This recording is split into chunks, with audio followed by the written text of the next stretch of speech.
Hi, I'm Liv, and today we're gonna be going over the story of the point-and-click adventure game Black Mirror 3. As you can probably infer by the 3, you won't understand much if you haven't played or seen my videos on the previous games, so you know what to do. Reminder that this is a horror game, even though it's not scary. So violence warning and certain events of the previous games are still relevant and brought up. So warning for living life on your own accord or otherwise. Brief recap. Samuel goes back home after 12 years to investigate the death of his grandfather, William. William was researching a curse that supposedly befalls male Gordons, and eventually Samuel figures out that he himself is a victim of the curse. He traps Mordred, the ancestor who created the curse, in his body and tries to bring an end to this cycle of killing. 12 years later, Darren Michaels finds himself caught up in the Gordon curse, a secret mysterious order and a girl he's falling for, Angelina. He later finds out that he is actually Adrian Gordon, the last of the male Gordons. Angelina is actually his sister, and she lured him to Willow Creek to use his blood in the rituals to bring Mordred back.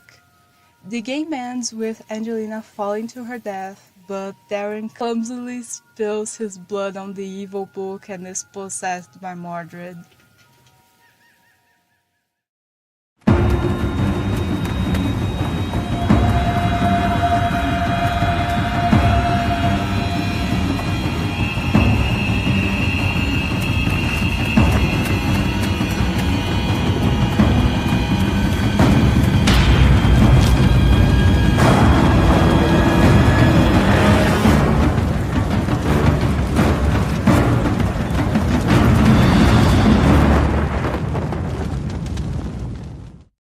So we're back with our dear teenager in his 20s directly after the whole ritual debacle. He hasn't been completely possessed, it's more of a slow burn ordeal. We tried to ask the police for help, but they arrest us as a suspect for Miss Valley's murder, and also arson probably. Like, literally all he has on us is that we're not from around here and have been snooping around. This isn't my ticket out of this dump that God only knows. I think I see what's going on here. 3 weeks later, here we are at the therapist, recapping the previous game. The usual, she's like, no one's cursed, don't worry, blah blah blah blah blah. Now the inspector wants to talk to us. Blah blah, he's insufferable, someone's paid our bail, but wishes to remain anonymous. We go pick up our stuff, but where's our diary? Turns out that the guy in the other cell stole it and is making fun of our entries. And then... I'm scared.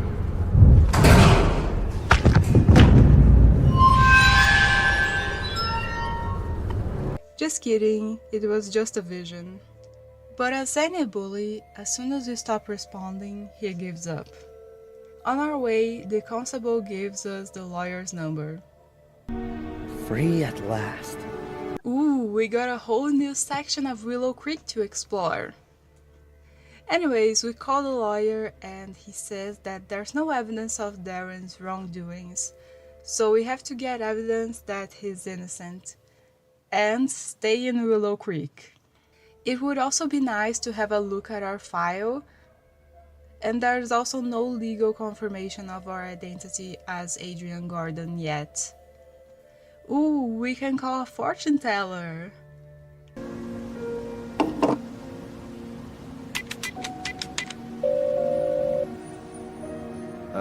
Hello? Welcome to Madame Fortuna's. Yeah, hi. My name's Adrian. Stop. Speak no more, Adrian. I know why you're calling. Oh, really? You want to find out about your future. I've drawn the tower. And I've put the pawn on A3. Tarot, Adrian. not checked, there will be drastic changes to your life. I see. Death. Great. You will be ripped apart by wild beasts. But Adrian, there is something you can do about it. Really? What then? Stay away from beasts.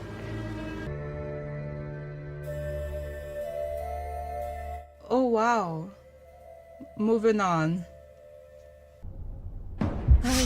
I hope you only want to cut up veggies with that.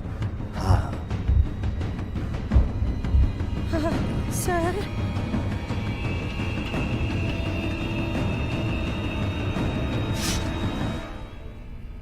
No, yeah, we're possessed, alright. Well, in the grocery store, we find out that everyone is kinda scared of us, and everyone knows us. No stealthily snooping around anymore. There's also this coffee shop here, and Darren tries flirting with Denise, the barista.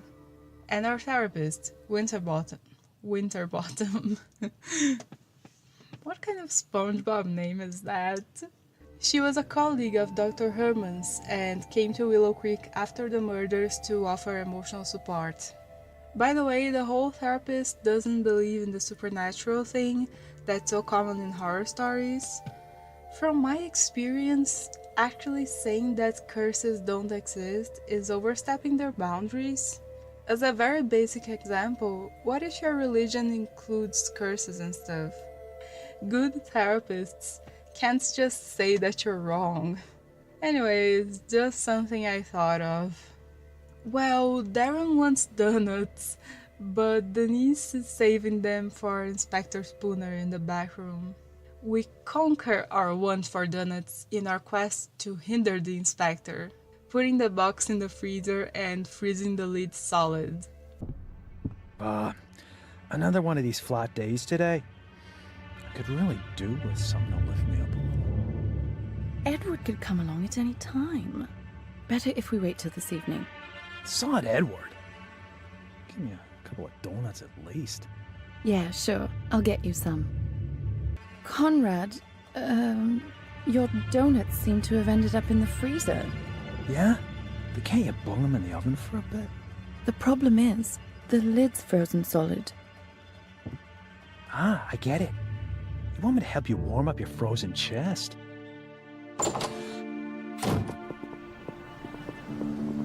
I think those two are gonna be busy for a while.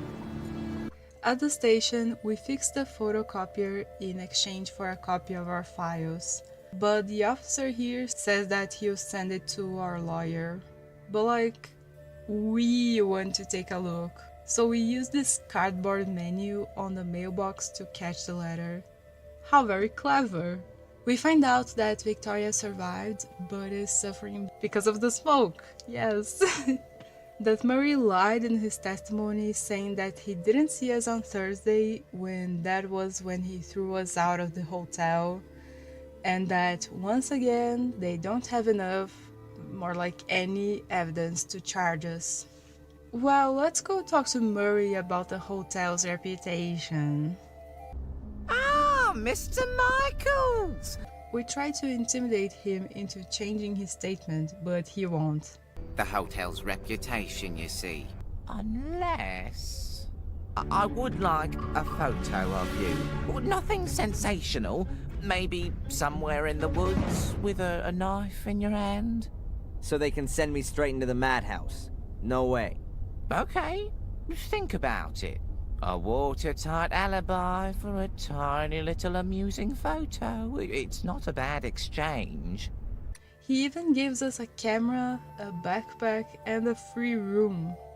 Heading over to the castle, we can see that now we walk through the woods and there are some branching paths. I'm sure that'll be important later. Right now, we go see Victoria. The castle is undergoing renovations, and we find out that Victoria is under the care of nurse Sister Antolini. Victoria is a little unresponsive, but she eventually engaged in conversation with us. What's all that, Adrian? You sound like a coward. It wasn't me. It was Angelina. You're too weak. You can't stand up to Mordred. His ghost rides you like a child rides a rocking horse. Flames.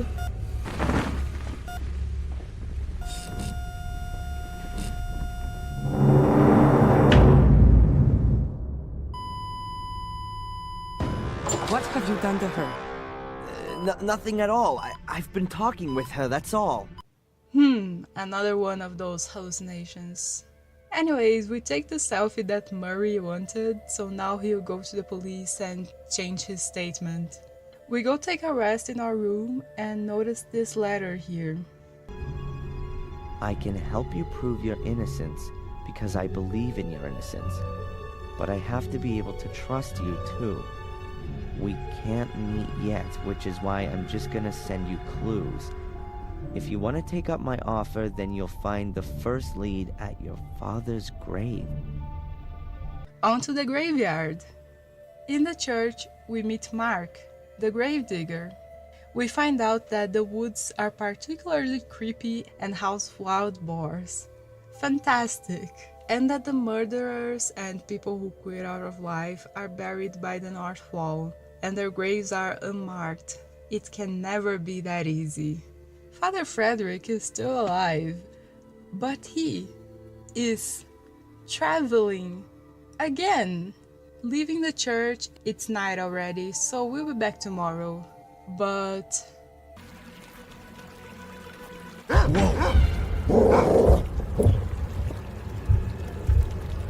better get out of here fast if I don't want to get mauled.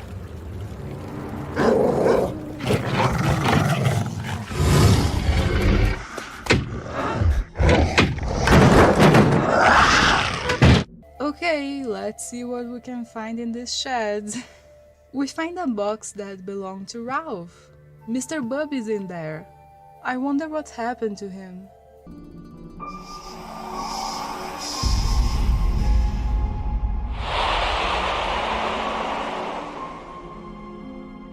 What the hell? Well, we find one of those outfits from the Order in this chest. This letter... Unable to stop the evil, already sacrificed. His objective, or something happens to me. No trace is to be... And a chainsaw! We cut a trapdoor through the planks here and are able to leave unnoticed. Darren notices that the boars left no tracks, and then he collapses with a terrible headache.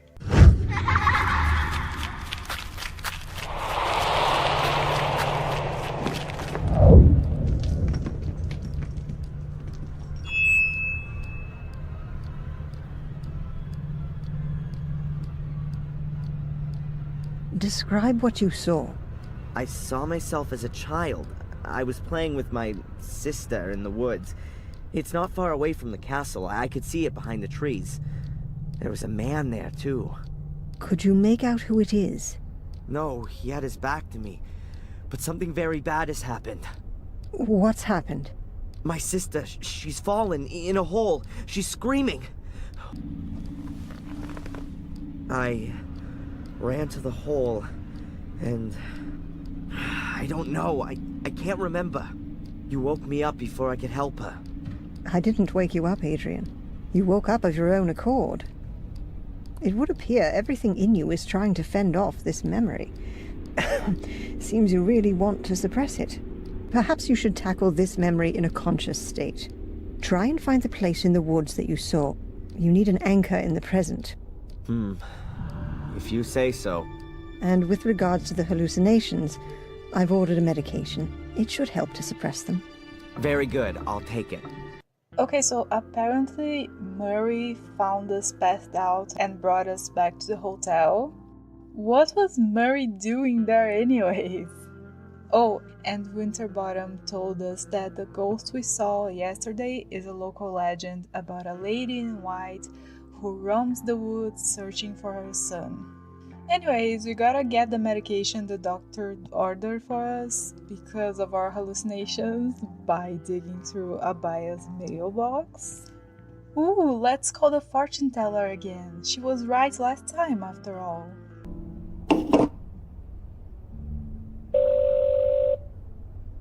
Hello, Madame Fortuna. Adrian, I knew you would call again. Who else could it be? Pick a card. Stop. I've drawn the chariot. You are looking for the right way. You will have to make a decision. I see. Death. Again. Someone will shoot out your light. How am I supposed to understand that? You don't need to understand, Adrian, but you can put up a fight. How can I put up a fight? Stay away from shootings. Next, we go over the hotel and snooping around in Murray's office, we find out that he paid our bail. I'd like some answers. What are you up to, Murray? Mr. Michaels, you know how it is. When something terrible happens somewhere, it attracts the people. But not forever. People these days are quickly bored and want to see something new. And honestly, it's been 3 weeks since you I don't last believe killed. it. You paid the bail in hope that I'd start to murder people? Just so your damn hotel is fully booked? Don't get so upset, Mr. Michaels. Gotta love capitalism. Moving on, our therapist gave us the task to try and find the place from our hypnotic vision.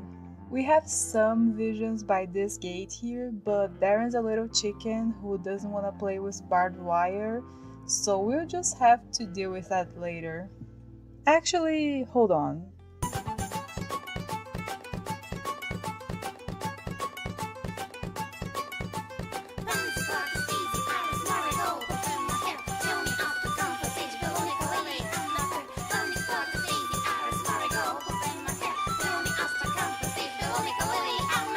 Okay, we're back.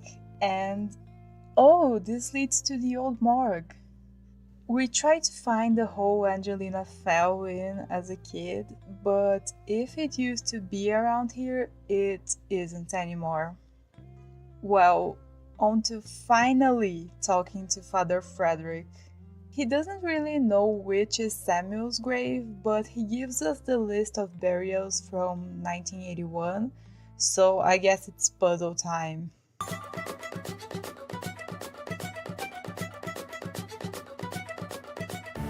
That must be it. My father's grave. Well, there's a Latin inscription on the gravestone. We find that same phrase written here, and it hides... Aha, secret compartment. If you don't want to suffer the same fate as your father, just keep quiet about everything that happens to you. No one must know of the secret that lies at the end of your path. But you're only at the beginning, and you'd be well to prove your innocence first. If you fulfill all the tasks that I set you, no one will doubt your innocence anymore. In this first task, you must look out for people who need help. Well, this is Point and Click Adventure 101. You're always looking for people who need help. Wandering around, we find this guy having problems with his car. We talk to him, and...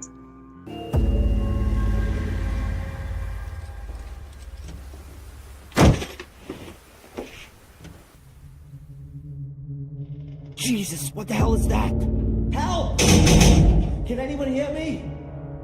Help! Just shut your mush in there, will you? You're staying in there till I decide what to do with you. Have fun. I got things to do now. Wait! Hey! Oh my god. Oh, great.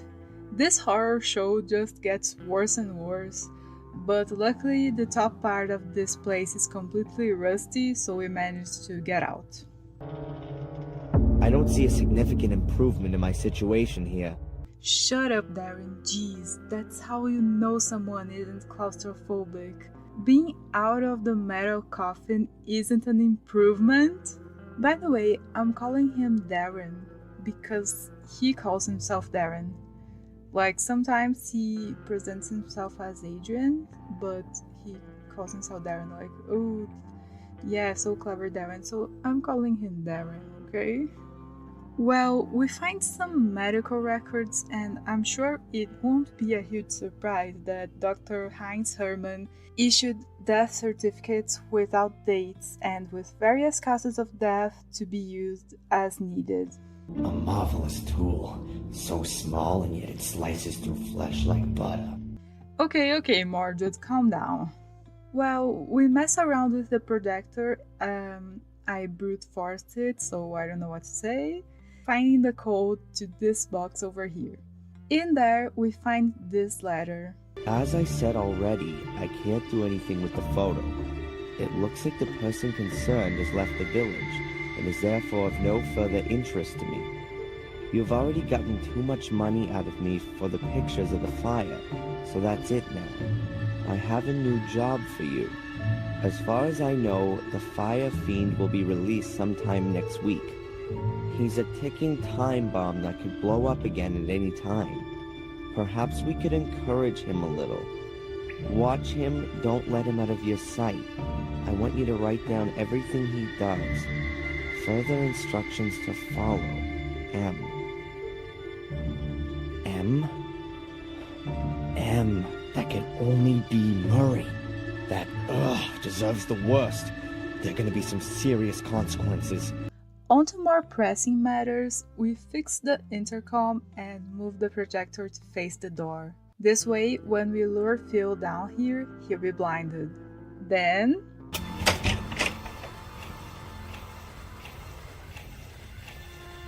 What's all this?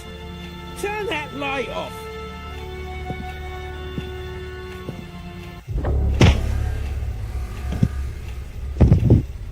We get his keys and can finally open the middle compartment.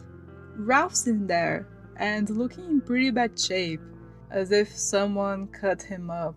We use smelling salts to wake him up, give him Mr. Bubby, and off he goes. We then explore a bit of the ground floor after locking Phil in the morgue, and find this necklace, ammo, and this secret compartment here, which hides a list of sums of money. The library tug, 200 pounds. The foreign woman, 500 pounds. The Yank, 100 pounds, 2,500 pounds, 300 pounds.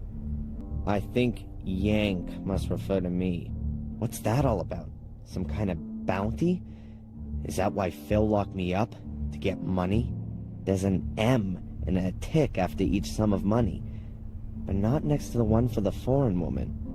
There's also a bunch of video cassettes of Ralph and James being tortured.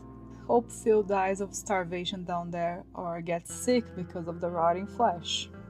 Well, time to go grill Murray. Unfortunately, we try to tell him that we have evidence of him setting Phil onto us, and he tells us that he has pictures of us running away from the castle on fire. That would be very damning to us. Darren has a little mental breakdown. It's a mental breakdown. And then we go looking for the photos in Murray's office. Remember, it's 1993, no cloud to make our efforts futile. There is this very dissonant, to say the least, locker, and we find the user manual for it. If you have forgotten your combination, the serial number is stamped on the rear panel. Write it down and telephone the following number: 01473/serial number plus the last 2 digits of your year of birth. An automated information desk will then tell you your combination. The photos are in there for sure, so we look at this degree and find out that Murray was born in 1942. Now on to the serial number that's on the back of the locker. the locker that's screwed to the floor. Good thing that Murray gave us the room right next to his office, right? We cut up the wallpaper and scraped the mortar off, and there's the serial number. The combination is 4 right, 8 left, 15 right, 16 left, 23 right, 42 left. It's a pleasure doing business with you.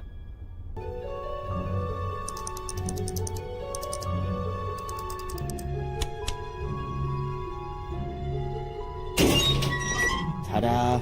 How about that?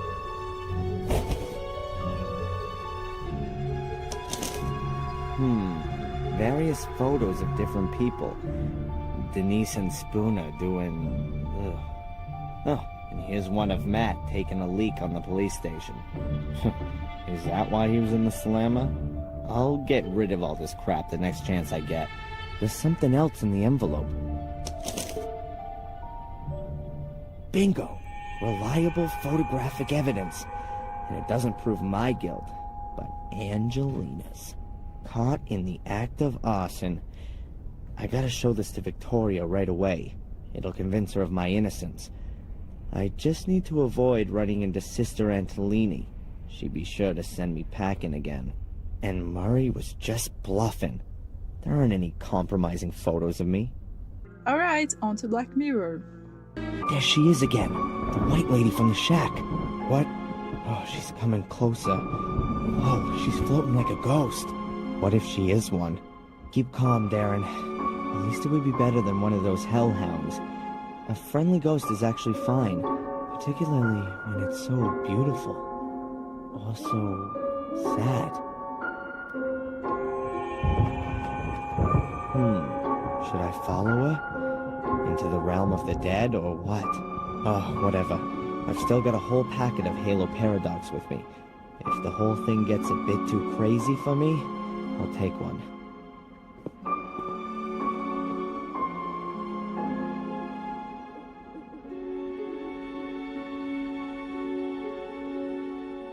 Where's she gone now? Strange, I hardly let her out of my sight.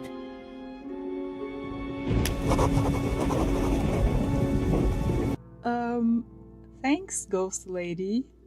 We sneak around the, let's be real, quasi-ruins up to Victoria's room. Victoria?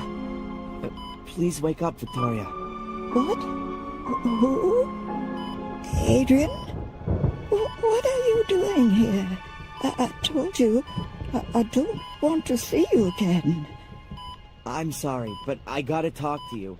I can prove I'm innocent. You can see Angelina here on this photo, Victoria, killing Miss Valley.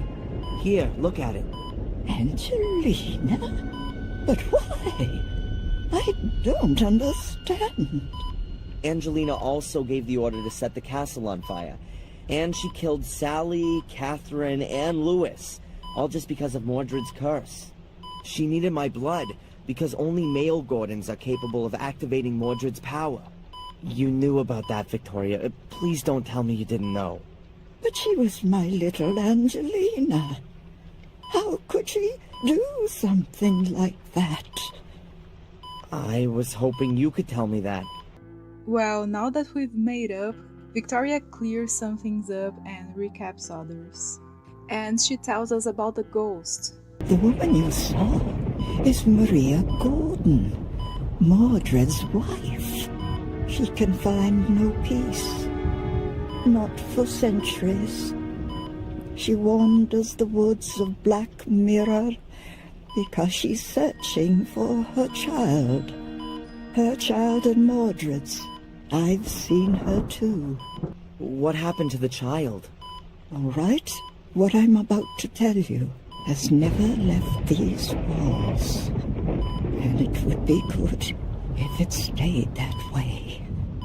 It's perhaps the oldest of our family stories, and also the most dreadful. You want to know what happened to the child? That's what Maria asks herself to this day.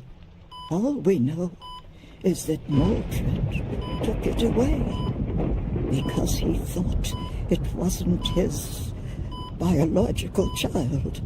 He thought Maria cheated on him with his brother, Marcus, and wanted to make her pay for that. What he did to the child remains a mystery until today. It was never seen again. So Mordred's wife was unfaithful, and because of that he cursed everyone? No, Maria wasn't unfaithful to Mordred. It was his hate that made him think something like that. Hate and jealousy towards his brother, even though the two of them fought many battles together, side by side. But that was before they came to Black Mirror. Something here changed Mordred, contaminated his heart. He mistrusted everyone. His soldiers, his wife, his brother, became more and more withdrawn, became arrogant. Finally, he looked at his own child and didn't recognize it. Thought he could see similarities with his brother in his face. He wanted to kill it, but no one knows if he did. One thing for sure, he snatched it from Maria and took it into the catacombs under the castle.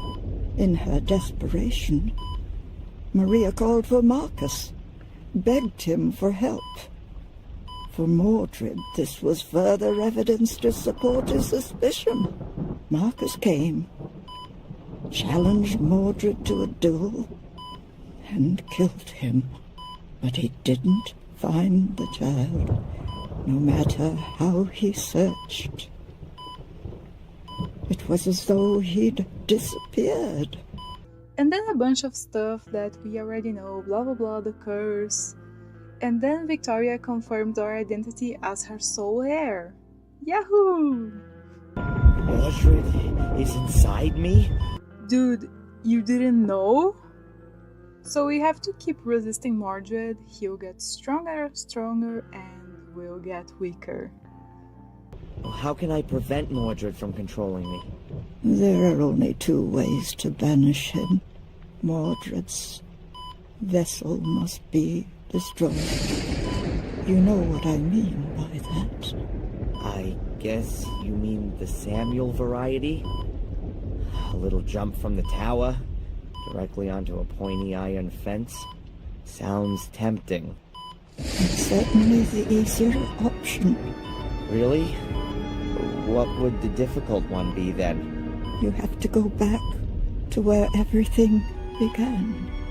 To the ritual chamber? But it's buried. Where everything began. But do you mean where Mordred uttered the curse? It's all written in the book. In which book? The book. Please read it. In the room. Which room? Under the ground. The 6 menhirs will point you to the entrance. Which menhirs? The path begins there. The path. You have to follow to the end.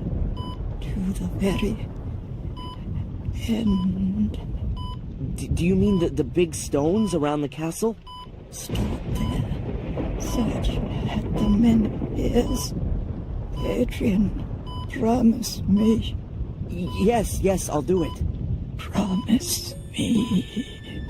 Yes, I promise. Victoria, please wait. There's so much you have to tell me. Victoria.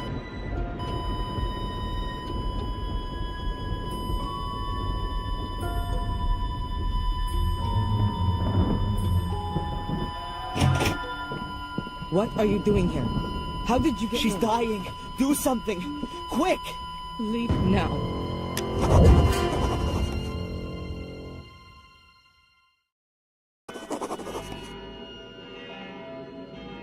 Lady Victoria Gordon has passed away. She leaves behind an empty place in our hearts. Let us pause a moment and bid her farewell in silent prayer.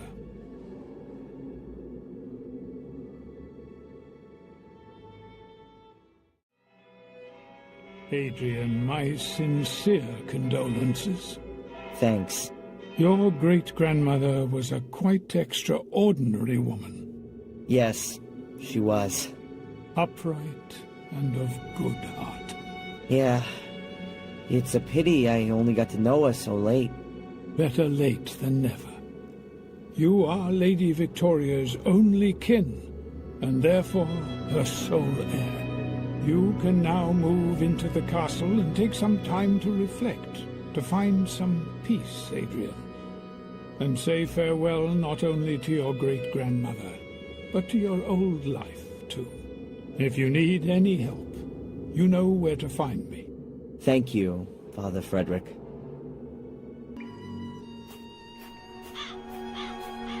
Adrian Gordon, the last, but not the least.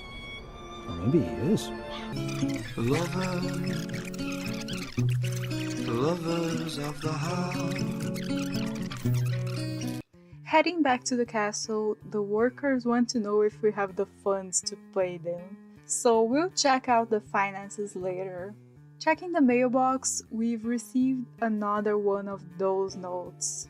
The Guardian's third virtue is mercifulness. Just as water grows drop by drop and becomes a mighty ocean, so should every call for help be heard and find a sea of answers. Whatever, last time we listened to those notes, we ended up in an abandoned morgue. Better call Madame Fortuna. Hello, Madame Fortuna. Adrian, I knew you would call again. Pick a card. Stop. We have the Emperor. Yeah, on the line. What? No, the card, Adrian, the Emperor card. You're gaining in external power and strength. You have a strong will. And I see death. A bear will follow you at every turn and devour you. Adrian, you can defeat the bear. How can I defeat the bear? Clear the way for the bear. Then he will let you live. Yeah. Thanks. Anyways, continuing snooping around in our new mansion, we find some bank statements and an envelope from the Vatican. What do the Gardens have to do with the Vatican? We also noticed this black stain, but it looks like the room's been renovated already. Looks like someone isn't doing their job as they should. In Victoria's room, we find out that William used to paint. In this passage here, there's a locked door to which we don't have the key to.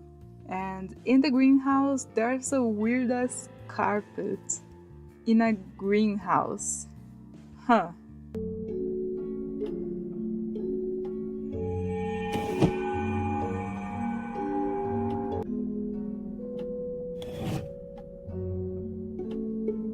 The tiles here have just been placed loosely on there. There's a trap door underneath them. Looking in, there's a case there, but we can't reach it. That must be where the money is, since there's only $100 in the bank account. Old people like to keep their money at home, underneath cushions or in the mattress. We make a hook with the M from the morgue and this stick here, fishing the case out.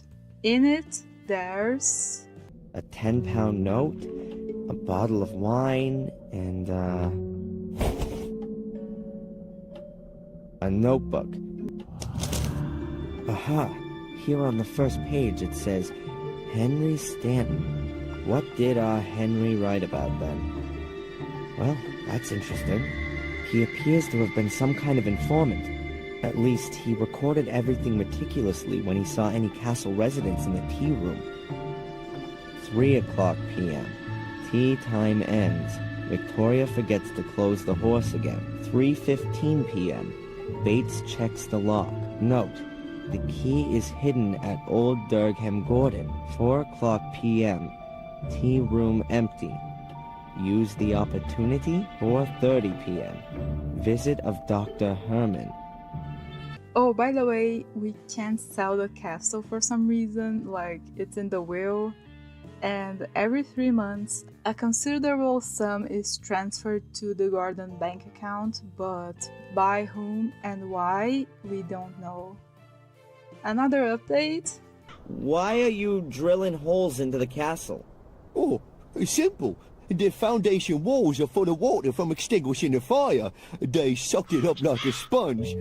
If we don't get the moisture out of the walls, then the whole castle will start to go moldy. Okay, maybe that's what's going on with that stain in the tea room. Anyways, let's go check out the horse statue mentioned in Henry's journal. There are these holes on the base of the statue, and when we insert the sticks with the correct lengths, it opens. In there, we find the money and this letter here. Wow, a really ancient letter. From Mordred's time. With a coat of arms and a seal. Looks like it was from a king. The letter is from a scribe of Pope Innocent III.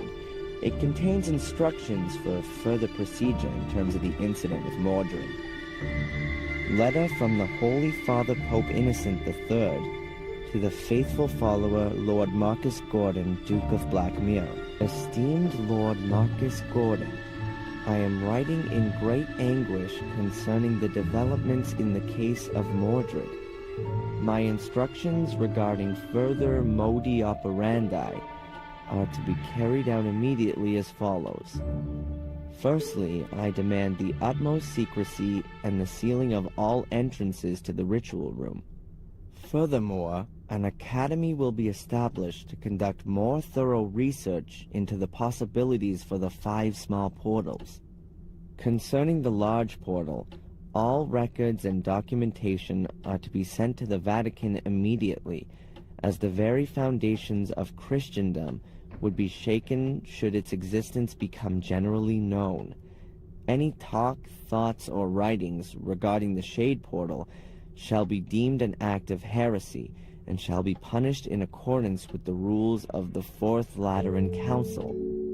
Therefore, until the papal revocation to decree otherwise, the Gordons are henceforth responsible for ensuring that no one comes too close to the Shade Portal. With great faith in you and unending trust in God, I send you my apostolic blessing. From the Vatican, 29 Septembris 1213, on the feast day of the Holy Archangel Michael, Innocent III, formed from the earth, conceived in sin, born to be punished.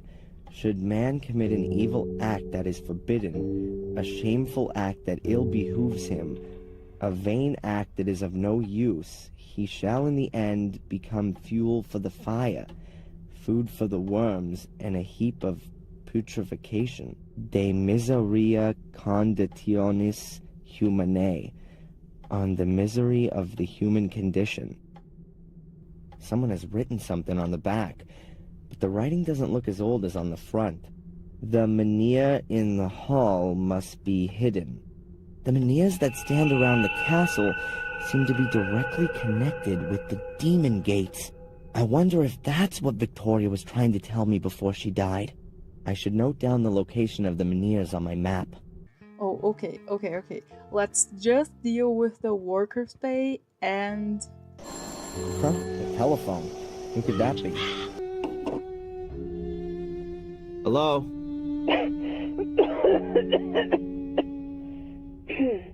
Oh, hello, Dr. Winterbottom. How are you? Hello, Adrian. It's just what I wanted to ask you. You're already 5 minutes late for our hypnotherapy session. Oh yeah, sorry. I'll be there as soon as I can. All right. See you soon, Adrian.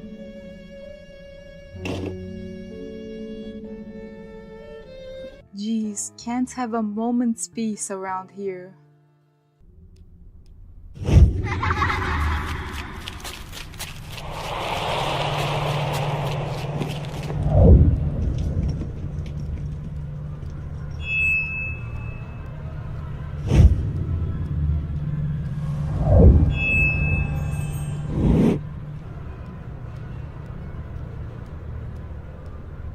There were stars right in the middle of the hole in the ground. They were laid out like a constellation. Which constellation? Draw the stars for me again, Adrian. Maybe I can match them to the right constellation. Are you sure that there's nothing missing from your drawing? Yeah, quite sure. 6 stars. It looked exactly like that. And I can't help you any further. I don't know of any constellation which looks like that. Catch you later. Take care.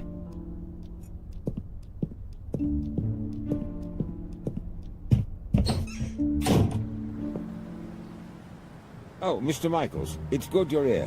I wanted to come and see you. See me? Why? Has someone else been murdered? That's not entirely clear yet, but there has been a death at your castle on your estate. What? Here, come and look, see? That's the place. That's where Gregory was killed. Wow, fantastic. Just our luck. We have an alibi anyways, and Mordred has a little hissy fit and puts Inspector Spooner in his place. Sir Adrian Gordon to you from now on. Anyways, time to write down the locations of the menhir in our map. They form the exact same shape as the constellation we saw in our therapy session. But what does it all mean? We play joining the dots here and, I don't know, let's check the ruins out. Darren mentions that there used to be a portal there, at the very least, so he marks the place with an X. Oh, okay, got it. For some reason you have to draw the lines starting from the portal locations and back to the menhir. The priest tells us that there could have been a portal under Magnus's tomb, but hey, it collapsed. Now we visit another one of potential portal locations, walking down this path near the hotel. We find ourselves in this very inviting river, but unfortunately you're not allowed to swim in there. Bobby seems to be doing fine though. He's looking for pearls to make a necklace for Denise, since it's her birthday. So we give him the necklace we found in the morgue, and conveniently he leaves his waders on the bench.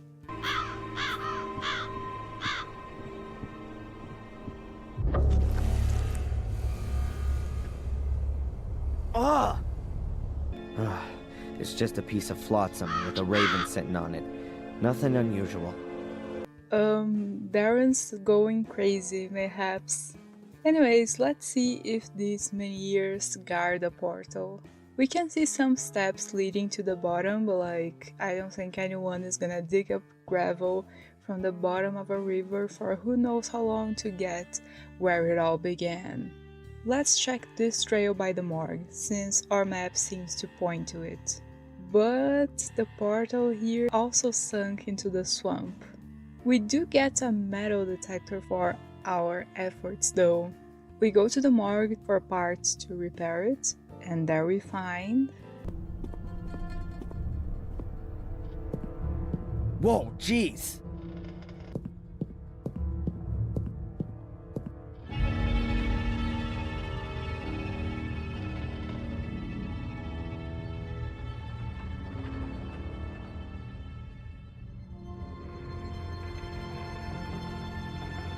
Phil is dead. I can't tell how he died. Maybe it's my fault. Anyway, I locked him up and maybe he died from extreme hunger and thirst. But wait a second. I locked the cellar door when I left, and it was open when I came back. Someone must have been here in the meantime. Listen, we're already dealing with a curse. I don't want to know anything about a maniac on the loose, okay? Well, let's check out the last potential portal place. There are bear traps, but with the aid of our new metal detector, we reach this place. Doesn't look as hopeless as the others. We drill holes into the stone and count with the power of physics to break the stone overnight. Going home, we see Bobby sitting in front of the castle gate. Bobby? Hey, Bobby, what's up? Tom hit me and threw me out. I don't know why. Doesn't he do that all the time? Not beating me. So why don't you go to the cops? I've been there already. The inspector sent me away. He doesn't want to hear about it, he said.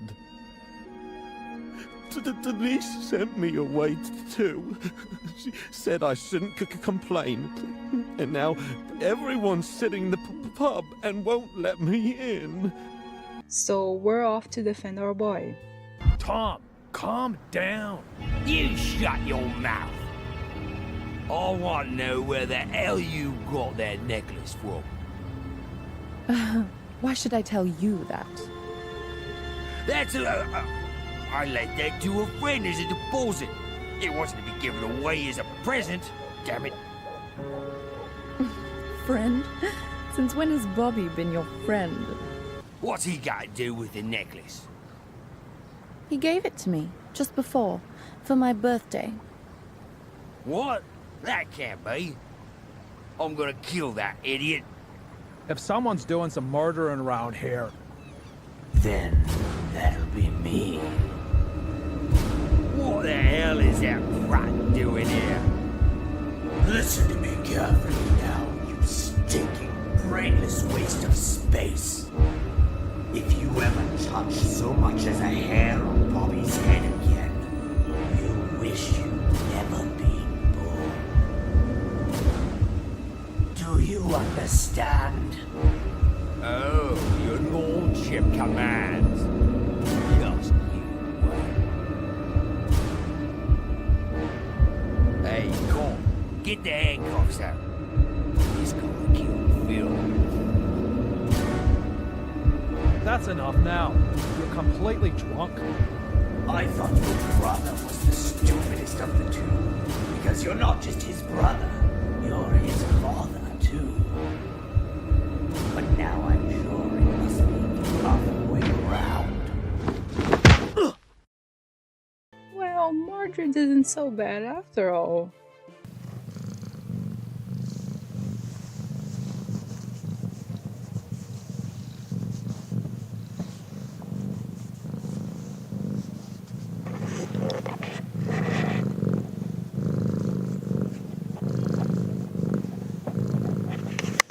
I hope you can hear my cat ASMR.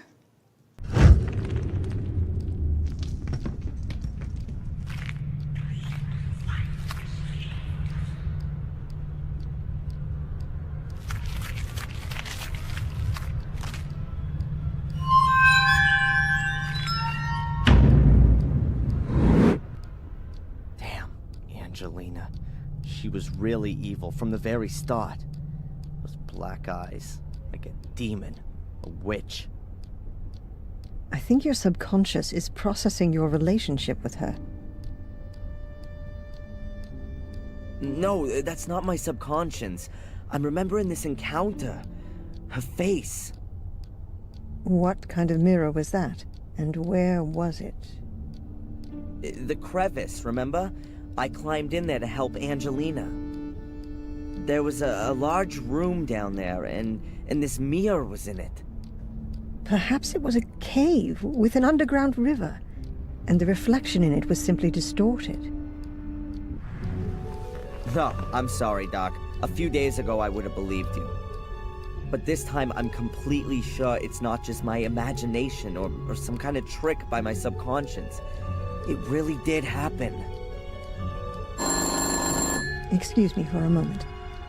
Once again, this therapist is insane. Even if your patient shows up with a crazy false memory, you're supposed to believe them. And she says that Spooner is waiting for us at the cafe and that it's time to make peace with the world. This is basically like saying get over it. Big no-no for therapists. Anyways, on to the cafe. Do you remember what happened last night? Only up to the punch in the face. Strangely enough, I have a mental block of what happened from that point on. Really? You stood up as if nothing had happened and just walked back to the castle? I followed you because I thought you might collapse at any moment. But nothing. You didn't even sway once. You took the knockout punch like a man. I wouldn't have expected that of you. Thanks for the flowers, Inspector. But in reality, I didn't cope with it so well. The blackout. Never mind. The most important thing is you can still remember what Tom said when he noticed you. You mean I'll kill you? I'll punch you in the face? By the way, you can report him if you want to. Sure, and for kidnapping too. No one believes me anyway. I already said 3 weeks ago that he kept me locked up in Wales. Until now, I assumed that these abduction stories were made up. But Tom's reaction makes me wonder a bit. But more importantly, who is this Phil, who Tom said you murdered? Ask Tom. I haven't been able to find him all morning. Oh, and now you want my help. Okay, Adrian. Perhaps I wasn't always that nice to you. Can we just forget the past for a moment? Did I just hear an apology? Well... Phil's the guy who locked me up in his morgue a few days ago and wanted to kill me. I knocked him out from behind and took off. But I know he was still alive at that point. That means the corpse is still lying there. Where was this? In a house in the woods. I think it used to belong to a Dr. Heinz Herman. That sounds familiar. Listen, Inspector, how about I just take you over there? After you. We showed the inspector the torture video, but Phil's corpse is gone. We convinced Spooner that we're innocent by showing him the corpse of the guy who has been dead for a couple of weeks, meaning he was killed while we were in jail. When we're heading out though, Tom appears and Spooner runs after him, so now we can go check out the Stones lab. There are steps leading downwards, and descending we find ourselves in this chamber. Wait, let's call Madame Fortuna first.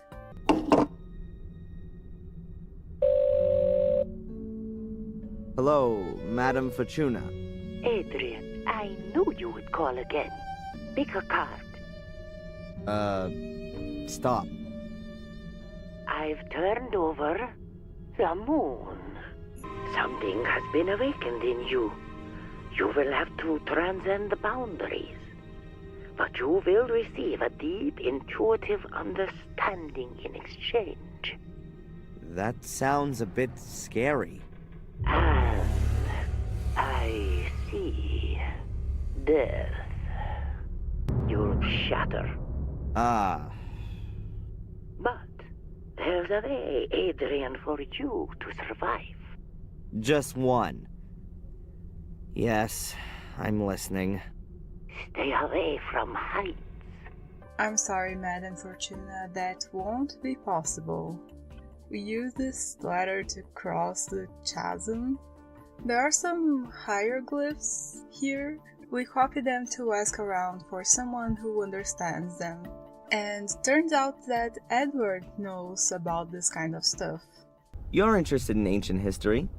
Quite true, sir. You could say it's a hobby of mine. Fantastic.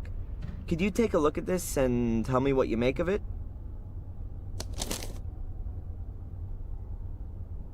Oh, yes. I've seen this script before somewhere. It's druidic. Very old. Can you read it? Reading might be an exaggeration. It's more a kind of pictorial story. I think it's a description of a burial ritual. Yes, that could well be the case. Here, the dead person seems to be some kind of ecclesiastical person. A priest, if you will. You can see that by the crooked staff. That symbol was often used for spiritual leaders. And he has a black ball in his hands. Are you saying that it could be like one of those that was in the museum? Oh, you could even be right there. If that's the case, then I'm not at all surprised it was stolen. It would be worth a fortune. Might it be possible that there are more of them? I wouldn't exclude that possibility. If it's some kind of a burial gift for priests, then there could be a chance you'd find one under a burial mound. Is there one around here? Oh, yes, sir. There are supposed to be 1 or 2 around here. At least they discovered some a few years ago. It was even in the paper. Ah, now I remember where I recognize the hieroglyphics from. There was a photograph of the tomb in the paper, along with the research team. These kinds of hieroglyphics were engraved in the rocks. A research team? Damn. I bet they cleared out the tomb completely. You would think so. But you could... I could what? Excuse my tactlessness, sir. Miss Valley. She was involved with the excavation. Thanks anyway, Edward. You've helped me a lot. So, we're going grave digging? By the way, he's our new butler. Like, not officially yet, but he's so nice. And he found out that Denise was cheating on him, so he dumped her. I really like Edward, he's really nice. Anyways, since he mentioned Miss Valley, let's try to get into her house. We team up with Spooner once again. He wants evidence to close our case, so we can search Miss Valley's house if we help him out with that. In her house, we find this letter. It's an extended version of the pieces we found in the shack, saying that the order should be disbanded if anything went wrong. We also find her seminar work. It doesn't mention the ball, so we still have hopes of finding it. The clues in her papers point towards the marsh, where the portal sunk. Wasn't all that difficult to find. I've never seen a burial mound from the inside. To be honest, never from the outside either. Let's see what awaits.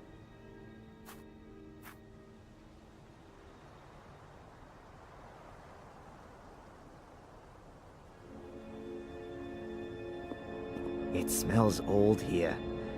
Very old.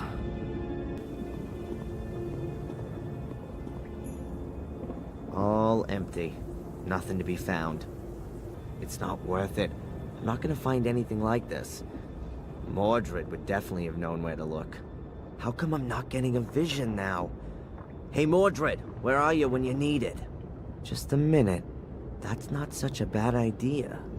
If I don't take my pills and then wait here for long enough, I'm bound to have a vision sooner or later. I mean, why not here? Although it does say on the warning label that it's at least 2 weeks before the meds stop working. Maybe I can speed that up? Just a matter of how. Well, another one of Darren's brilliant ideas. We gather some things that are gonna lessen the medication's effects, and here we go. Warning. The stunts in this movie were performed by professionals, so for your safety and the protection of those around you, do not attempt any of the stunts you're about to see.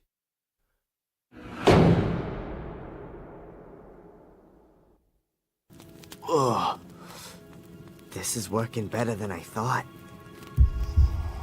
What?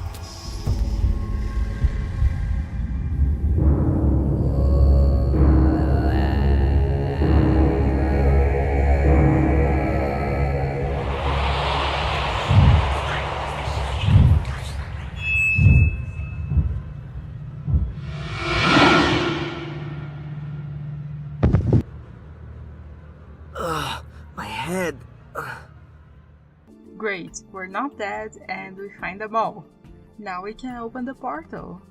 And we're back here. And guess what? The portal closed behind us. Well, at least we find Spooner's evidence on Lewis's corpse. Lewis, I've taken care of Valley. She's not gonna cause us any more trouble.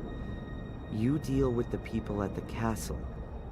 Best thing would be to just set the place on fire.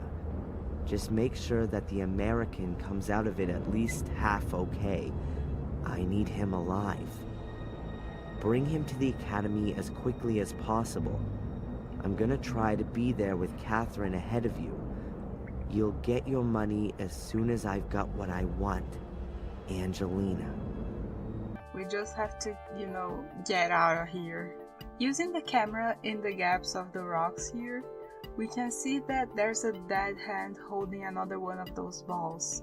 So we use Lewis's arm to get it and get out. And we end up in the ritual chamber, and things start to happen. Everything's in the book. Sono cari, cosa dire?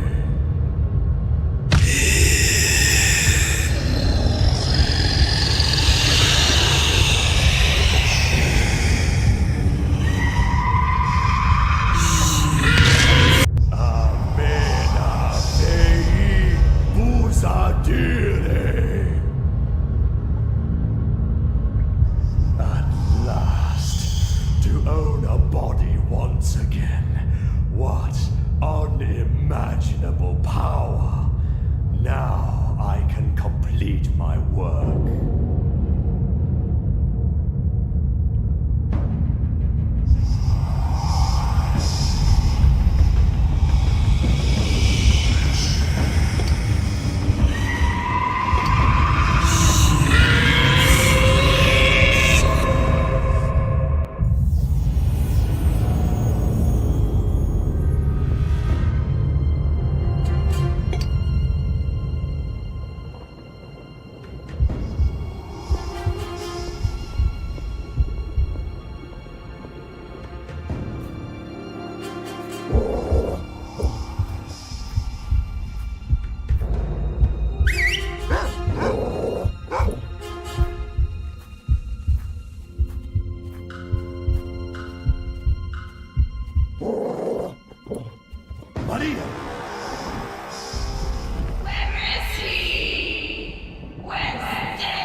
He's dead. No, please. That could be.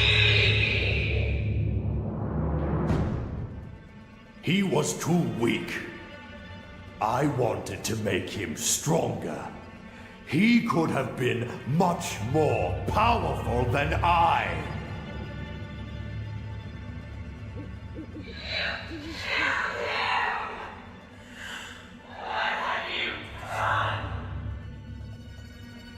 Out of my way, woman!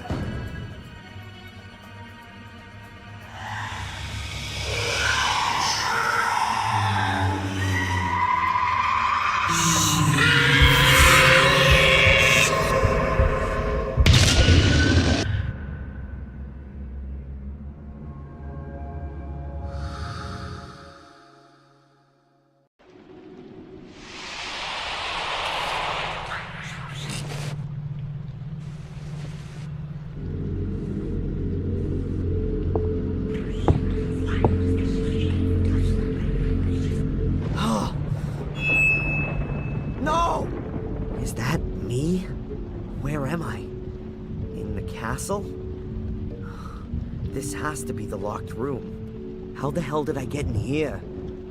Damn blackouts. But Mordred is strong. I can feel him.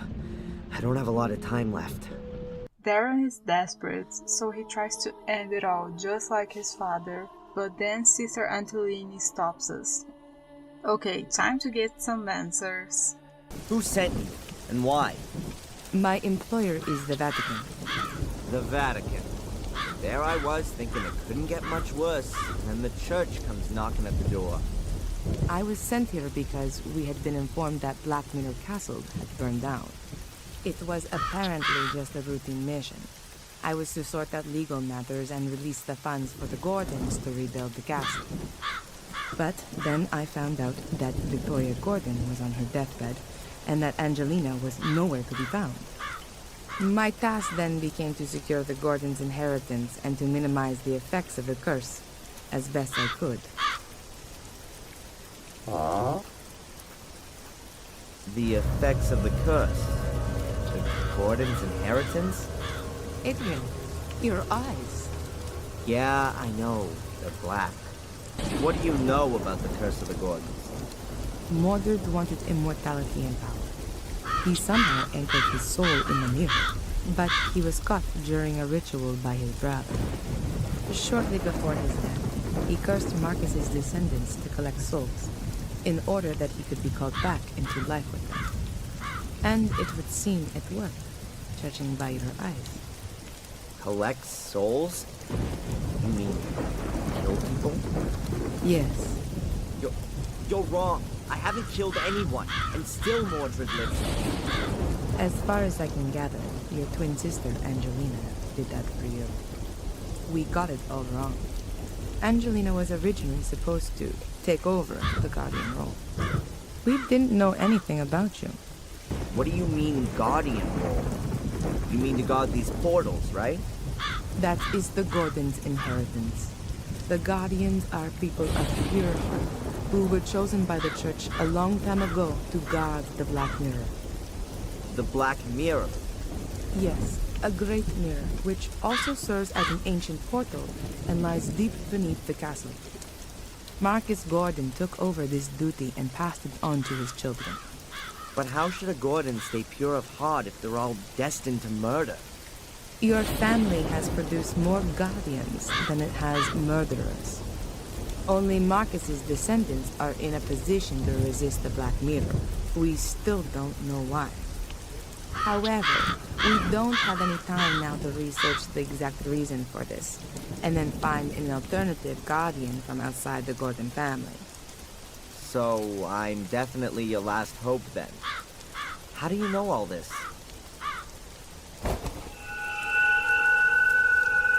From the Vatican archives, and also from this book here, which I found in the library.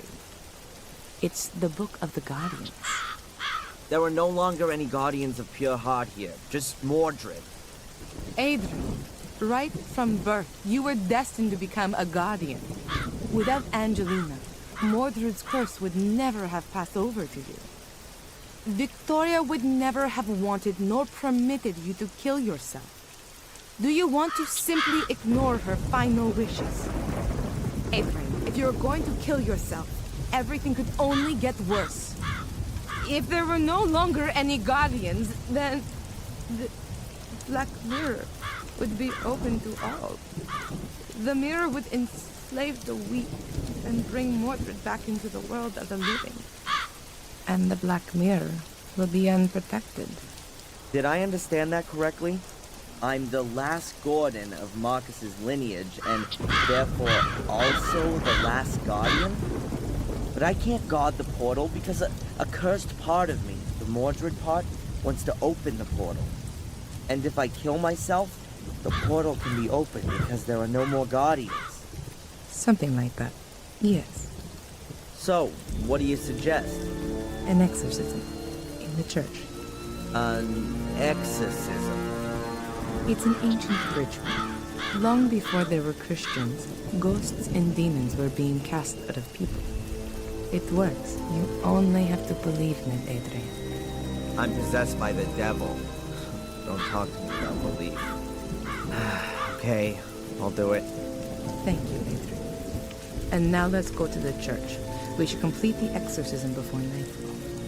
Oh, say exorcism, and Father Frederick only has the theoretical knowledge. Great. We need to know how Mordred sinned, and we need to get something that belonged to him. Taking a look at the Book of the Guardians, we find out that the White Lady threw herself between Marcus and Mordred to stop the duel, but Mordred killed her in the process. Going back to the castle, Edward is waiting for us. Oh damn. Thankfully, he's a perfect new butler and will deliver Angelina's letter to Spooner and not let anyone know about our eyes. Well, let's see if Madame Fortuna can give us any hint.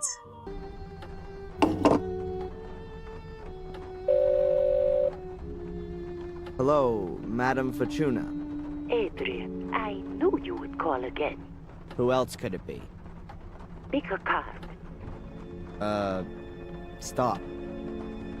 I've drawn the Hierophant for you. He is also called the Shaman, the Pope, or the High Priest, Adrian. You will receive the assistance of a higher power. The only question being, which one? I see. Death. I'm not surprised. Oh, one moment. Now, what has the tower lost here, then? Now I've gone and dropped all my cards.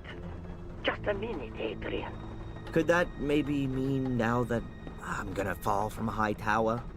No.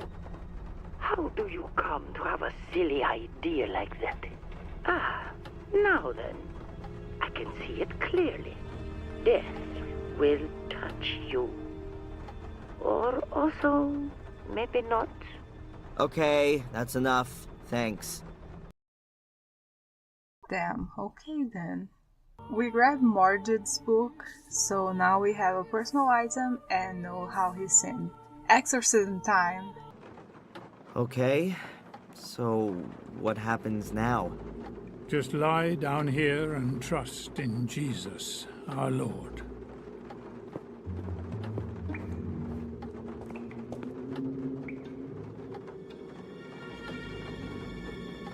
Miss Antolini, are you recording?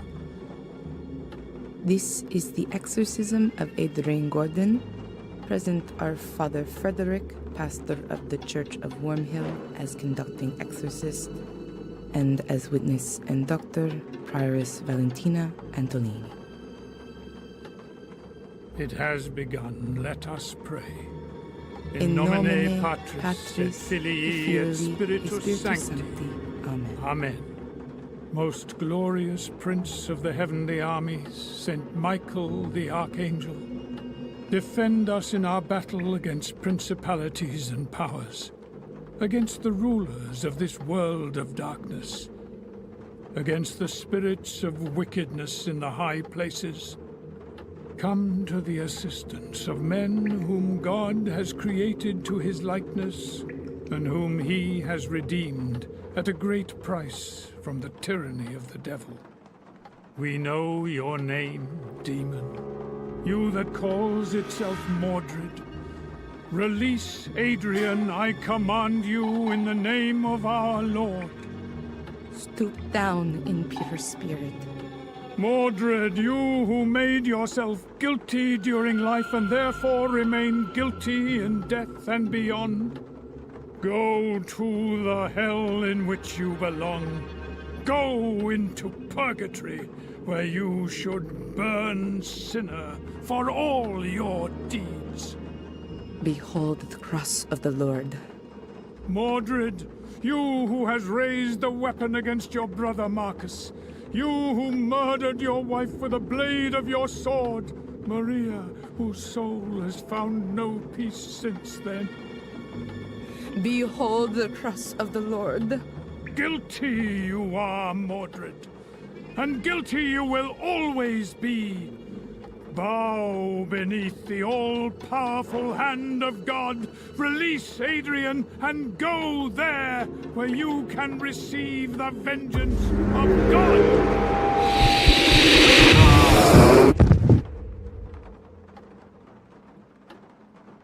Father Frederick.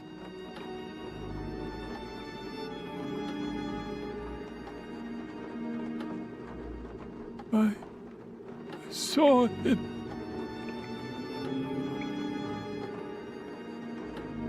He spoke to me. It's the wrong place.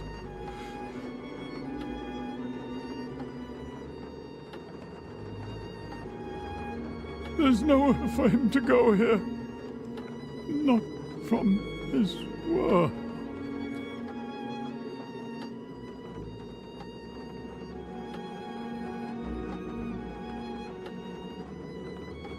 Oh, Father.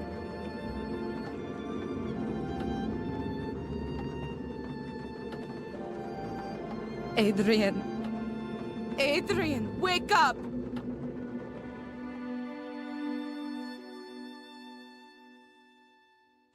Thank you again for helping me bring Adrian to the castle. But of course, miss. Is there anything else I can do for you? No, not at the moment. Then I'll come over again tomorrow. Have a nice day. See you. As long as Adrian's still asleep, I should let the Archbishop know about the current state of affairs. Dude, what? The exorcism failed, and Father Frederick is dead. So we need to get to the Black Mirror, since Mordred will only leave Darren/Adrian to go back in there. First, I have to find the entrance to the catacombs under the castle. A chapel is mentioned in the records, which is found down there. That's where I guess the Black Mirror is. Looking around the castle as Antolini, we find out that Victoria's jewelry box weighs like 5 kilos. That's around 10 pounds, so we'll ask Adrian later.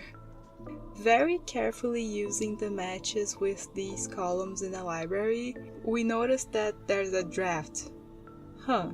Uh-huh. There's a metal wall behind it. And there's a strangely shaped hole in it too. A keyhole, I guess.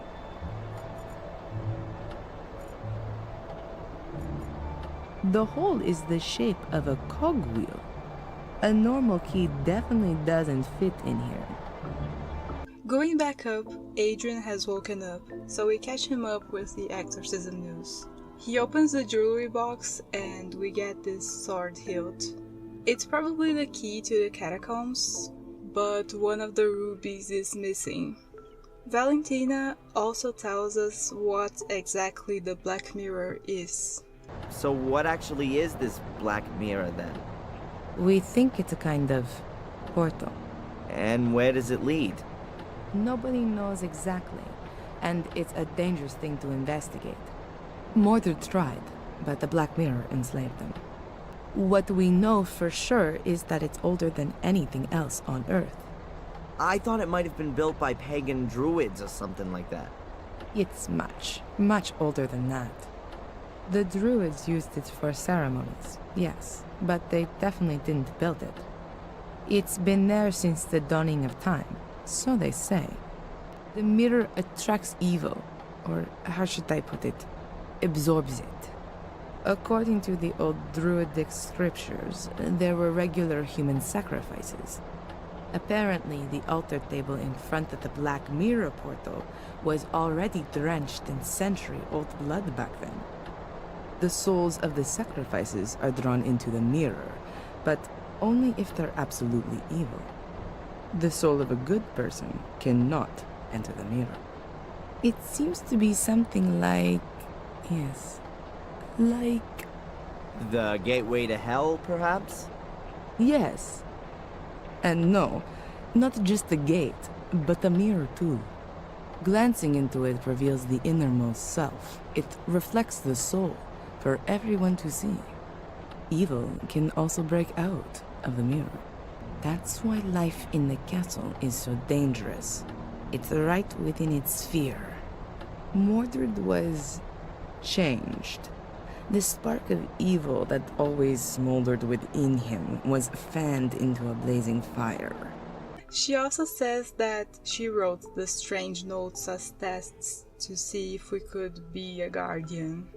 And talking to her, we remember that Angelina had a bracelet with rubies just like the ones in the hilt. And it's being stored in the police evidence locker.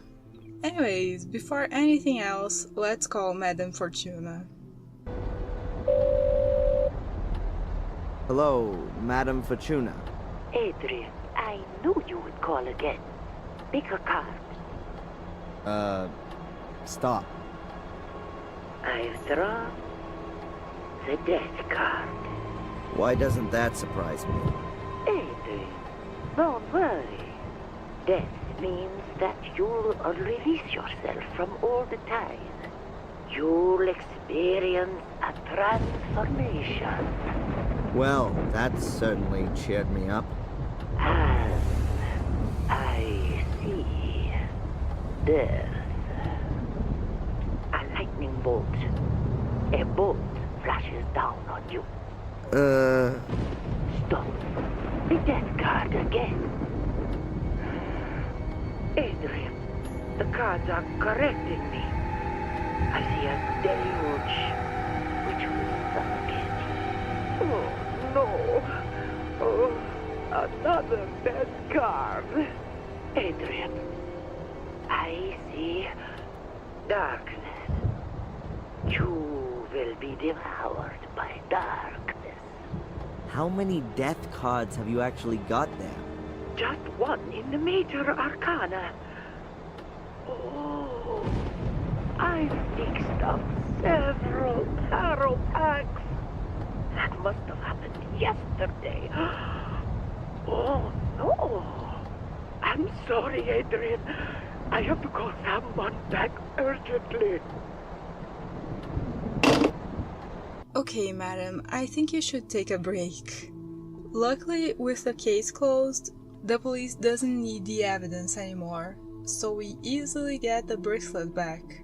We pluck one ruby from it, and wouldn't you know it, it fits perfectly in the lock. There's a spiral staircase here. I can't see how far down it goes. It has to be a good few stories. Ladies first. Are you scared? Or are you exercising your role as Lord of the Manor? The Guardian isn't allowed to die. Those were your words. I'm just playing it safe.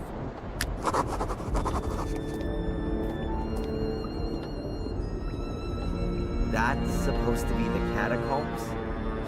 Looks like the sewer system. Patience. This is just the beginning. This seems to be a dead end though. We go back to the cellar and use the water pump to lift this cage down here.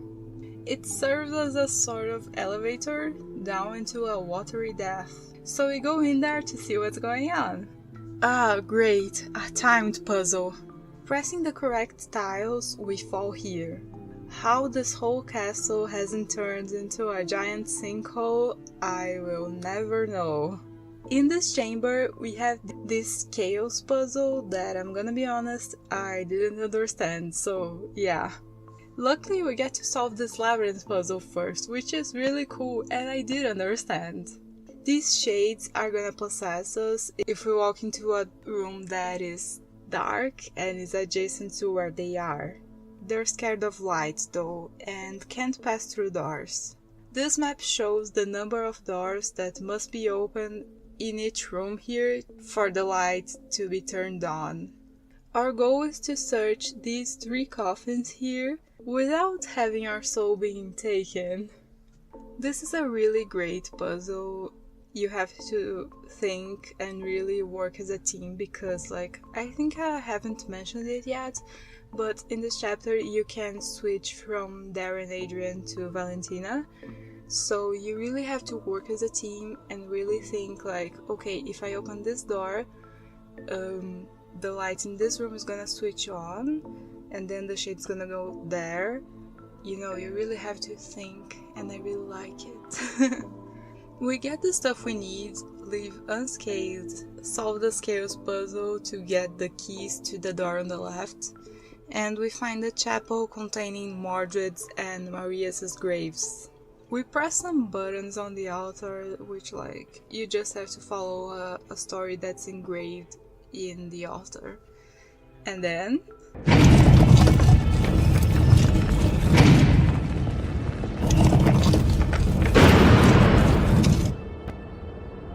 Wow.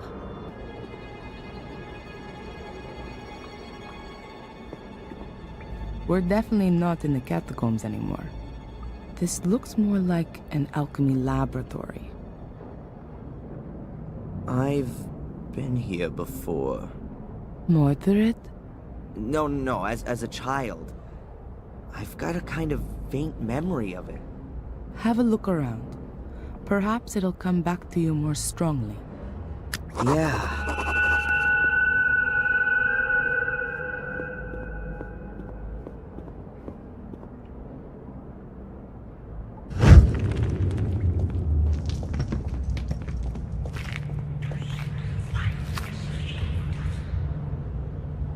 That's it. That's the hole that Angelina fell into as a child. I climbed in after her, but it's blocked up now. No wonder I couldn't find it up on the surface. And how did you two get back out of there? Through the catacombs? No. Bates. Oh, it was him. He got us out and then filled in the hole. But before that, we were at the portal. We were standing right in front of it. It's behind this door. Had Angelina opened it? I'm not sure anymore.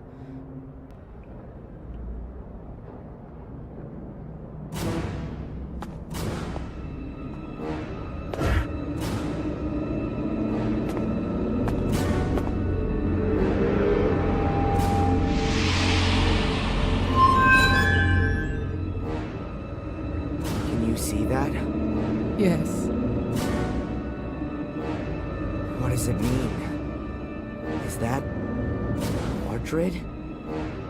Or is that me? The reflection shows your soul, and the part of Mordred that's within you. Mordred? But why does he look like one of these shades? Mordred's soul is still trapped behind the mirror. What you have in you is the shade of Mordred's soul. We somehow got to send Mordred's soul back into the Black Mirror, and do that without setting it free. Okay, but how then? Haven't we just had an exorcism that went all wrong?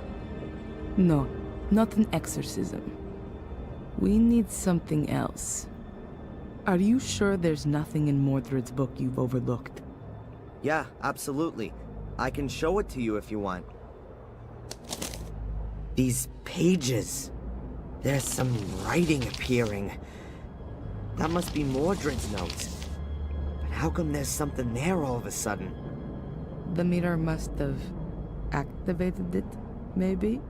If you believe my ancestors, it's possible that the soul leaves the mirror if the shade is already bound in this world. A reunion of soul and shade would constitute an unimaginable power potential. The soul belonging to the powerful and feared by all King Armundor is exactly the right one for my son to be made into, and what he would have become if my brother had not blah blah.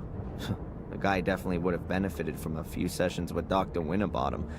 But hold it, there's something else here. Everything is prepared. Armundor's bones lie upon the altar. His shade will soon be bound to them. Nothing more stands in the way of the crossing over of his soul. Now all that has to happen is for the boy to be freed from the yoke of his contaminated soul. Yes, of course. That's his plan.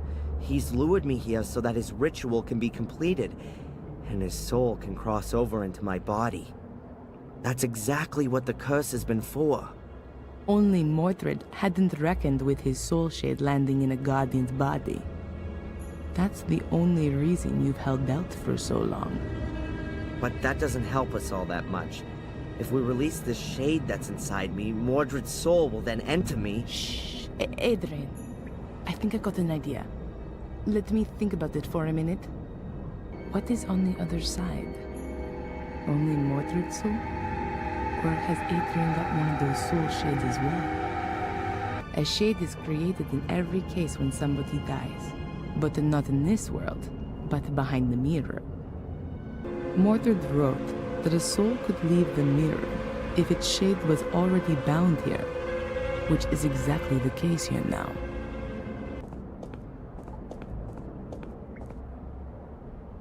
Adrian, have another look in Mordred's book. Maybe there's more there now. I did not want him to die. I wanted to save him from his wretched fate. I wanted to make him my son again. My son. No bastard from the loins of my cursed brother. I have kept to the ritual exactly. Everything has worked well, only I was unable to bring a beat back to his heart.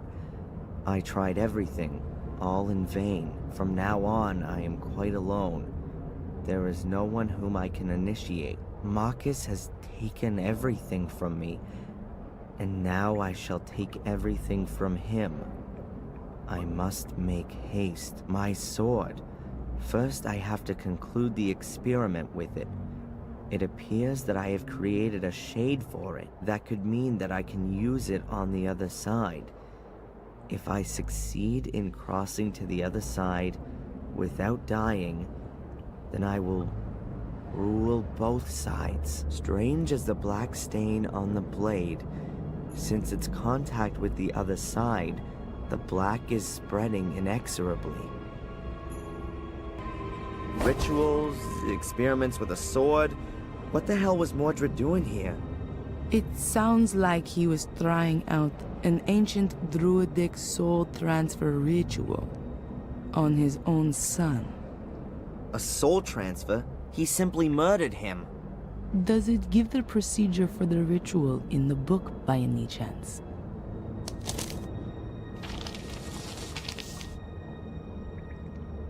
No. Adrian's shade needs a weapon to conquer Mordred. But I'm afraid that an ordinary blade isn't going to do the job. Mordred's already dead. And you can't pass a weapon through the mirror just like that. Wait. Adrian, what was that just now in Mordred's book about his sword? It says, strange is the black stain on the blade. Since its contact with the other side, the black is spreading inexorably. And here, it appears that I have created a shade for it. That could mean that I could use it on the other side. That's it. We need Mordred's sword. I could give Adrian something to really slow his heartbeat down. Like a poison. Then, that would have to free Mordred's soul from Adrian's body. But then, Adrian's soul would be freed as well. And he'd die. It could be possible to resuscitate him with adrenaline. I will only have to give him a small shot into a vein soon after. Mordred's remains. According to Mordred, he used the bones of the dead to bring their shades into this world and then keep them here. So, we could lure Mordred's shade out of Adrian by using his bones, just like he once did with that king. Oh yeah, totally not a gamble at all. We grabbed Mordred's bones to attract his shade away from Adrian, and Valentina explains the whole plan in case you were confused before. Okay, I think I know how we're going to do this. I can't wait. Right. The Black Mirror seems to be a portal into another world. A kind of shade world. If a human dies anywhere near the portal, then a shade is born on the other side of the mirror. At the same time, there are two possibilities for that person's soul. If they were of pure heart, their soul shade remains behind the Black Mirror, and their soul flies shade-free up to heaven? It's free, yes, but if that person was evil, then their soul is sucked from their shade into the mirror. And then? It's trapped. The souls in the mirror are slaves to the shades. They can become their instruments to be exploited. Oh, that means that the shades are only evil if their soul was too. Marcus was supposed to have battled his way through an army of shades before he killed his brother. Mordred has found out how to bring shades through the portal. Okay, but Mordred's shade is already out. You can see that clearly from my reflection. Correct. Therefore, his soul is more or less defenseless and alone behind the mirror and is just waiting until it can come through. Therefore, we can bind Mordred's shade to his mortal remains. Doing that stops the shade from getting in our way, at least. And then your shade, Adrian, can take over Mordred's soul. Or even better, destroy it. My shade? I thought a shade only comes into being when somebody dies. You do have to die. Okay. Adrian, I will resuscitate you. If your body shuts down for a few minutes, your soul will... How can I say this? Be free. I know there are plenty of near-death experience reports which confirm this. A soul shade will generate simultaneously on the other side of the mirror. Won't that cause some kind of brain damage? Don't worry, Adrian. The human brain can get by for a few minutes without the heartbeat. Your soul will return to your body just as soon as you have a heartbeat again. It's not the first time I've come across this. Okay, and then? Is my soul shade supposed to strangle Mordred? No. We know that Mordred has made the sword usable on the other side. To put it better, the soul-like mirror reflection. You'll take it to the other side and be able to kill Mordred's soul with it. Shades are stronger there than they are here. Have I got this right? souls are strong here and the soul shades are weak? Exactly, and the other way around too. Which means that Mordred's soul is very weak on the other side. Well, that sounds like there's some absurd logic to it. And what's the story with Mordred's shade then? We'll keep it outside the mirror using the bones, so that it can't cross over to defend his soul. After that, the same thing ought to happen to the shade that happens to a soul when the body dies.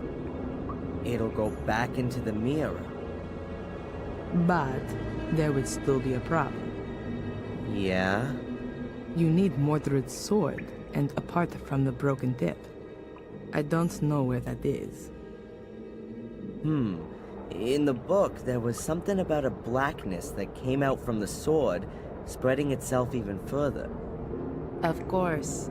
That's why Greg and Steve had problems with that. The tea room, the fungus. There was a constant problem there with the damage, apparently, coming from the extinguishing water after the fire. Then the sword has to be there. I'll go and get it. Stop. You're not going to lay a hand on any kind of sword, and especially not one of Mordred's. I'll get it. So, let's do it. Mordred's skeleton's lying ready on the altar. Good. Are the bones lying like they were before? Head at the top, legs at the bottom. I reckon so. Have we got everything we need? Looks like it. The poison's ready as well. Is it gonna hurt? It'll be okay, Darren. Put your trust in God.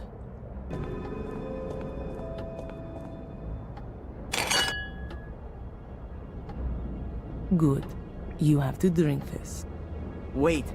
If I don't manage to finish off Mordred, what happens then? You have to win. It's your only chance. If you don't manage it, he'll kill you and his soul will take over your body. How are you gonna know if I've done it? What I mean is, when will you resuscitate me? I'm going to have to give you the adrenaline within 5 minutes at the latest, or else you'll die.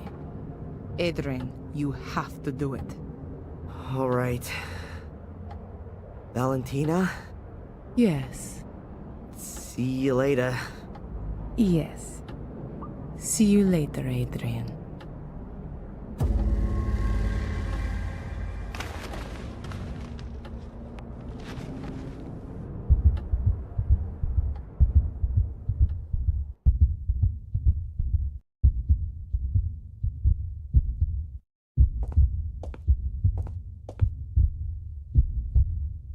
Something's not right.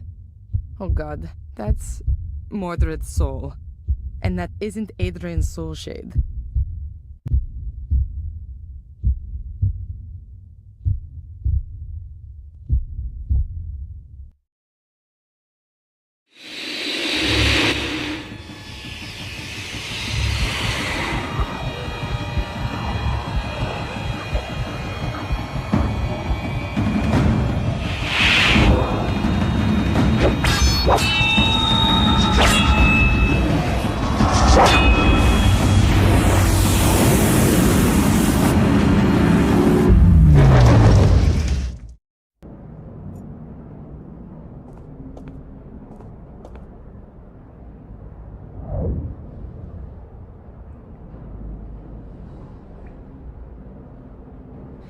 Oh no, it's not working. Adrian! Adrian, come back!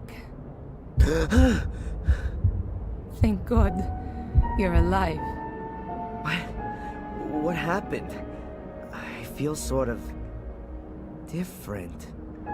You've beaten Mordred, and the curse along with him. You've done it. Really? The curse is finally broken? Yes. The last of the Gordons has done it. Let's get out of this place, and never come back.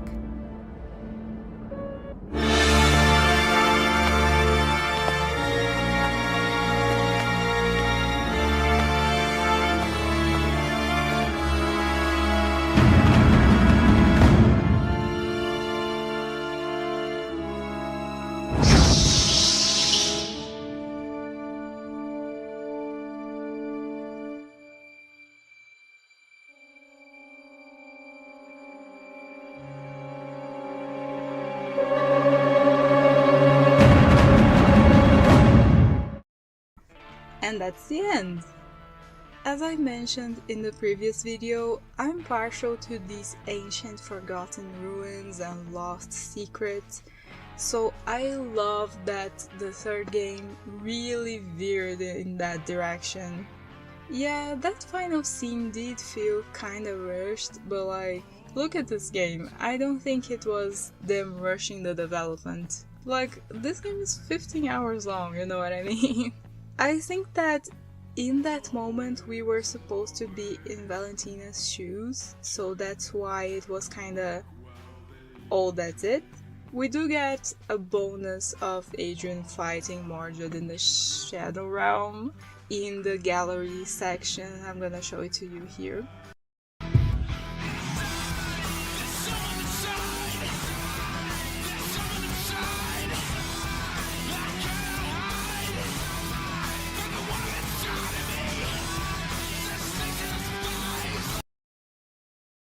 Regardless, it doesn't take away from the game.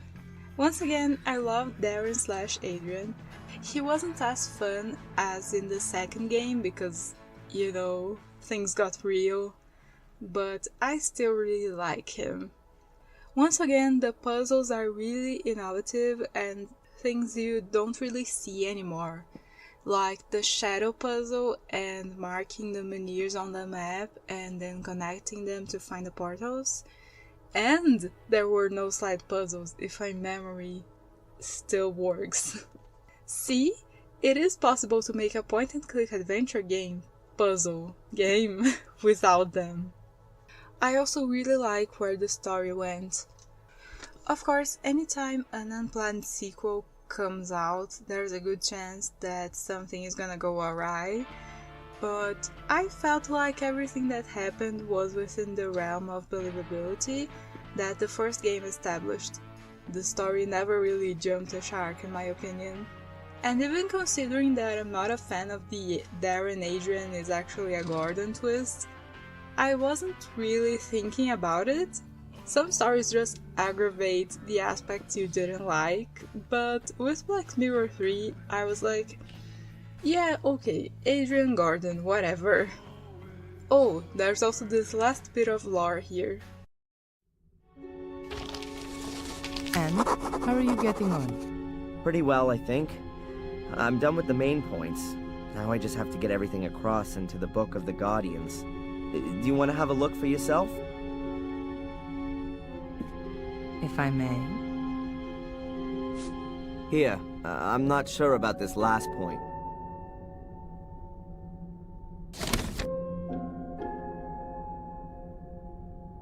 That's already a good beginning. When are you going to put it into the Book of the Guardians? Not before I eat. Anyway, now I know what all those black balls were about. I can't wait. Mordred writes in his book that he had carried out a soul transfer ritual, but instead of all the bones, he had only used the skull and one black ball. The shade didn't go back into the mirror anymore after that, but always stayed close by the ball. Ah, then you can trap souls with these balls as well. To all intents and purposes, they can be thought of as the body, right? It gets better. Here, with the help of the soul trapped in the ball, one can, to a certain extent, control the shade. He writes that he put a ball in his brother's bedchamber, under the bed, in the hope that the shade would rob his soul in the night. But that didn't work. He suggests that Marcus's soul was too pure for the shade. What do you think? Do you think there are still shades going around today, doing all the evil stuff? I don't know. But if there are, then it's your job to stop them. So yeah, I think that's it. We still have one game to cover, which is the Black Mirror from 2017, which I'm pretty sure was made to capitalize on the popularity of the Netflix series, but we'll see. I wanna thank Dzodzoge 115 for letting me use their gameplay for a few sections of this video. For some reason I started having problems recording the game, so yeah, thank you. I'm gonna leave their gameplay in the description, linked, if you're just too broke to buy the game and experience it for yourself. Thank you so much for watching. like, comment, subscribe, blah blah blah blah blah, and I'll make more videos if a Neville doesn't follow my head. Bye!